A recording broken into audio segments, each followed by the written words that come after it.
అక్కడ బుక్ చేసుకోగలిగితే దాన్ని ఊబరైజేషన్ ద్వారా వెహికల్స్ కూడా దాంట్లో మనం కొన్ని జీపీఎస్ సిస్టంలో పెట్టి ట్యాగ్ చేసుకుని ఆ వెహికల్స్కి మెసేజ్ వెళ్తుంది. వాళ్ళు వెళ్ళి ఆ స్టాక్ పాయింట్ నుంచి వాళ్ళ అమౌంట్ కట్టుకుంటే ఏదైతే ఎక్స్కవేషన్ ఛార్జెస్ అయ్యి అక్కడ కట్టుకుంటే డైరెక్ట్గా ఆ వెహికల్ వాళ్ళకి లోడ్ అవుతుంది. లేదు వాళ్ళే వెహికల్ తీసుకెళ్ళి లోడ్ చేసుకోవాలన్నా కూడా చేసుకోవచ్చు. ఇట్లా ఒక కార్యక్రమాన్ని తీసుకోవాలని చెప్పి దాని మెకానిజం తయారు చేస్తున్నాం.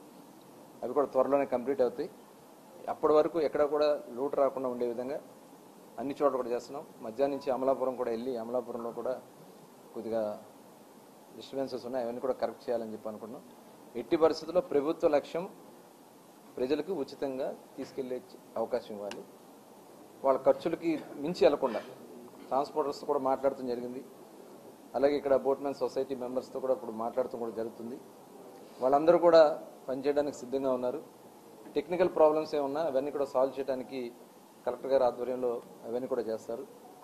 గౌరవ మంత్రివర్యులు కందులు దుర్గేష్ గారు కానీ, బుచ్చి చౌదరి గారు కానీ, వెంకటేశ్వరరావు గారు కానీ, బలరాం గారు కానీ, బలరామకృష్ణ గారు కానీ అందరూ కూడా, వాసు గారు అందరూ వచ్చి చాలా అమూల్యమైన సలహాలు ఇచ్చారు.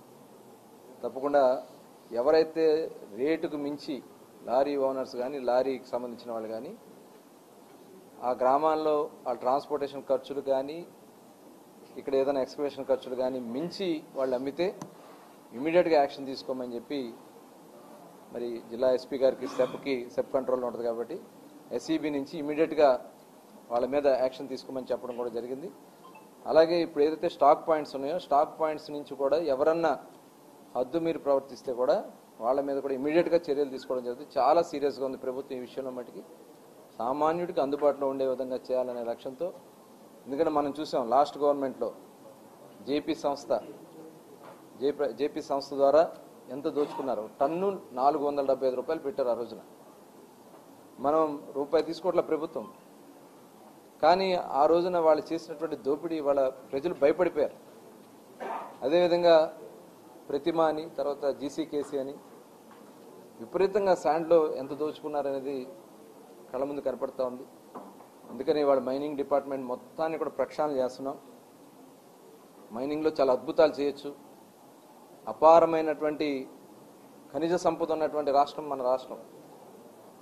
అటు మేజర్ మినరల్స్ కానీ, మైనర్ మినరల్స్ కానీ వీటిని కానీ చక్కగా మనం వినియోగం చేస్తే ఎంప్లాయ్మెంట్ ఇవ్వచ్చు. ప్రభుత్వం ఆదాయం కూడా మొత్తం ఈ రాష్ట్రాన్ని అభివృద్ధి పదంలో నడిపించడానికి అద్భుతమైనటువంటి ఖనిజ సంపద ఉన్నటువంటి రాష్ట్రం ఆంధ్ర రాష్ట్రం. ఇవాళ గత ప్రభుత్వం దాన్ని మొత్తం కూడా భ్రష్టు పట్టించారు. దాదాపు 20,000 కోట్ల పైన, ఇది ప్రాథమికంగా మాకు వచ్చిన అంచనా ప్రకారం 20,000 కోట్ల దగ్గర 19 నుంచి 20,000 కోట్లు దోపిడీ జరిగింది ఒక మైనింగ్ డిపార్ట్మెంట్లోనే.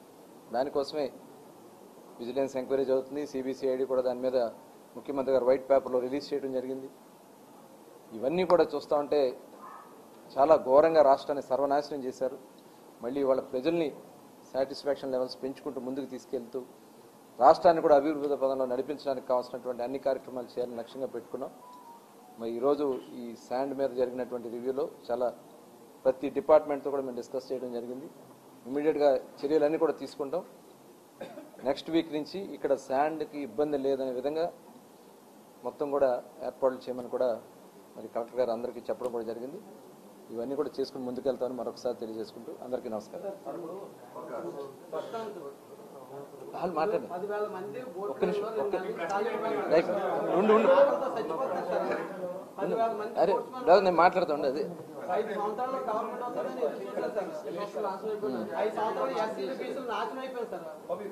ప్రెస్ మీట్ లో మాట్లాడదు అయినాక మాట్లాడు. నేను అందుకే ఉన్నా.